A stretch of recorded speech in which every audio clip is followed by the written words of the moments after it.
No sé mucho acerca de Cantinflas. Yo solo he oído hablar de él a mi madre y otras personas que crecieron viendo sus películas. Por lo que me han dicho que es efectivamente el Charlie Chaplin o el Groucho Marx del cine mexicano. Así, puede que se pregunte por qué estoy analizando esta película entonces.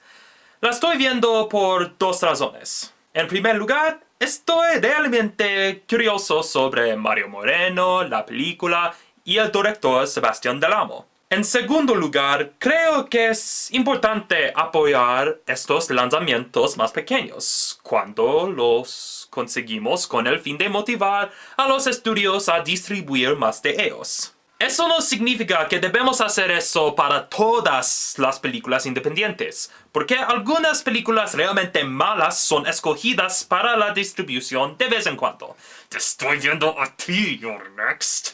Así, ¿qué tal es esta película? ¿Es esta una joya preciosa que vale su dinero? ¿O un competidor demasiado ambicioso para el Oscar a la mejor película extranjera?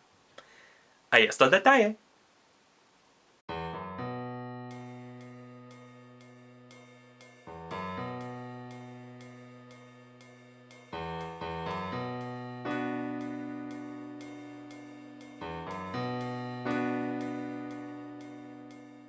Don't worry, I'm not going to be doing the whole episode in Spanish, mainly because it took me a lot of practice and a lot of takes to get the bits that I used for the intro right, and I had to have my mom help since she actually works as a professional translator from time to time.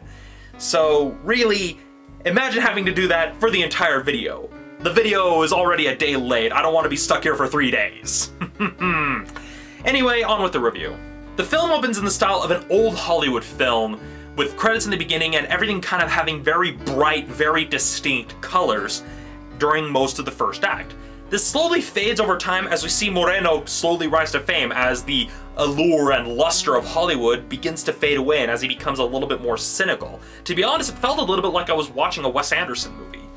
With that, I kind of run into a few of the problems that I actually had with the film. Firstly, it felt like they worked in the plot, the whole storyline about the producer trying to get Around the World in 80 Days off the ground for the sake of American audiences. While it's not the worst thing I've seen, bobbing back and forth through time may bother some people who like stories that progress a little more linearly. On top of that, the sound mixing for the scenes where we're focusing on the efforts of the American executives is pretty bad. There were a few scenes where the sound effects and ambient noise actually overpowered the dialogue and made it hard to follow. Thankfully, it's not the case for the entire film, but it made it tricky to follow because some characters that were speaking English already had accents that made it hard enough to understand what they were saying, and the lousy sound mixing just made it kind of worse. Speaking of dialogue, while having English subtitles during the Spanish bits and Spanish subtitles during the English bits is a neat idea, the way it's executed, at least with this version of the film that I saw, isn't particularly good. The best way I can explain it is that the subtitles take up a good chunk of the screen, making it hard to actually follow the cinematography and the acting, because it feels like it's kind of formatted for a 4:3 screen, as opposed to the 1.85 to 1 movie theater screen, or even a 16:9 format that this video is showing in. And really, like I said, it made it hard to actually follow the cinematography, and made it hard to actually focus on how well put together the film was. And this is coming from someone who's a seasoned viewer of subtitled anime. Now, it may have been a case that on a large screen it may have been just hard to follow because the image is so big, but that's definitely the kind of thing you would want to test out first when you're in the editing process. When it comes to how the film is put together, I like how it tries to mimic old-style Hollywood films and even some of the black and white newsreels. That said, it does get a little bit carried away with some of its homages as it tends to linger on them for a little too long.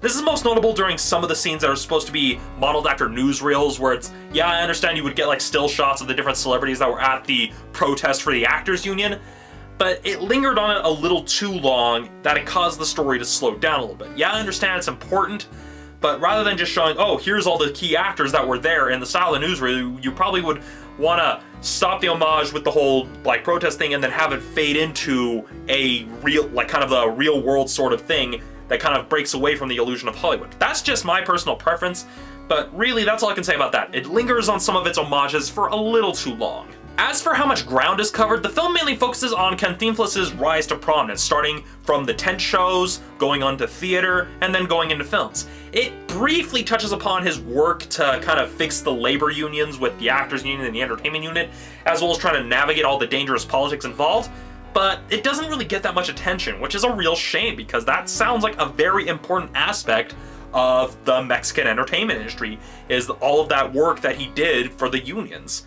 The other thing that did get a lot of attention, aside from his rise to fame and the Around the World in 80 Days plot, is his relationship to his wife, Valentina.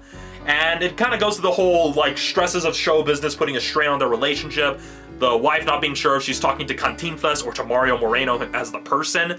And while it does get resolved in a bit of a cliched manner, it's not in a way that really broke the illusion. It was just kind of a case of, you knew what to expect, but at least it was executed with a good degree of competence. Overall, the film really only scratches the surface when it comes to who Mario Moreno was as a person and as an actor. As such, it's probably only going to really appeal to people who grew up watching the films of Cantinflas, who are already familiar with who Cantinflas is. But if you're looking for a foreign film that isn't trying to be super artistic and gives you insight into something that most American viewers would probably never know about, then I recommend checking this film out when you get the chance. It has a very limited release here, so if you're able to see it in theaters, I recommend it. It's not perfect, but it's definitely worth your time. That said, I give Cantinflas a 4 out of 5. So that's it for this episode of Romney's Reviews. Thank you for watching. I'll see you all next time.